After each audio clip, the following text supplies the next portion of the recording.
جمعے کی دوسری اذان جو ہے نا وہ خطیب کے سامنے کھڑے ہو کے نہیں دینی چاہیے، باہر دروازے پہ دینی چاہیے۔ اعلیٰ حضرت رحمت اللہ علیہ نا جبل پور چلے گئے، اعلیٰ حضرت سے وہاں کسی نے پوچھا جی جمعے کی دوسری اذان کہاں پڑھنی چاہیے؟ تو اعلیٰ حضرت فرمانے لگے باہر پڑھنی چاہیے۔ آپ نے وہ فتویٰ دے دیا، وہاں جناب لڑائی شروع ہو گئی۔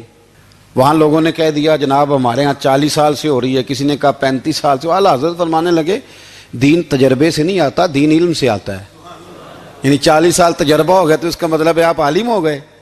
دین کا تعلق تجربے سے وہ علم سے ہے۔ وہ بحث ہو گئی۔ اعلیٰ حضرت نا انگریز کی عدالت نہیں جاتے تھے، فرماتے تھے عدالت تو وہ ہوتی ہے جہاں عدل ہوتا ہے، آپ اس کو کچہری کہتے تھے، عدالت کہتے ہی نہیں تھے، اور کبھی گئے ہی نہیں تھے۔ انہوں نے مقدمہ کرا دیا اعلیٰ حضرت پہ، پرچہ کٹوا دیا جی مولانا نے فساد کرا دیا۔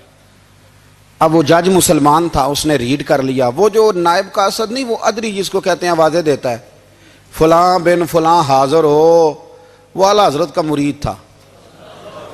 آپ نے اسے بلا کے نا تو ساری بات سمجھا دی، وہ سمجھ گیا کرنا کیا ہے۔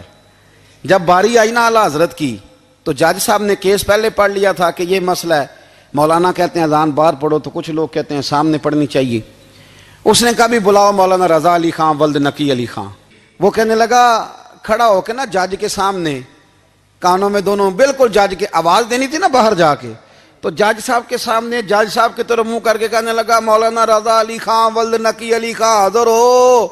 اور جج کہنے لگا بیوقوف باہر جا کے کہنے لگے یہی تو میرے پیر کہتے ہیں، یہی تو وہ فرماتے ہیں کہ خطیب تو آیا بیٹھا جمعہ پڑھانے، وہ تو آیا ہوا ہے، باہر جا کے کہے جو نہیں آئے انہیں بھی پتہ چل جائے کہ جمعہ پڑھنا ہے، یہی تو وہ کہتے ہیں۔ وہ جج کہنے لگا مولانا کو آنے کی ضرورت نہیں، وہ جو بھی کہہ رہے ہیں ٹھیک ہی کہہ رہے ہیں، وہ ٹھیک کہہ رہے ہیں جو بھی کہہ رہے ہیں۔ انہوں نے فکری طور پر لوگوں کی تربیت کی۔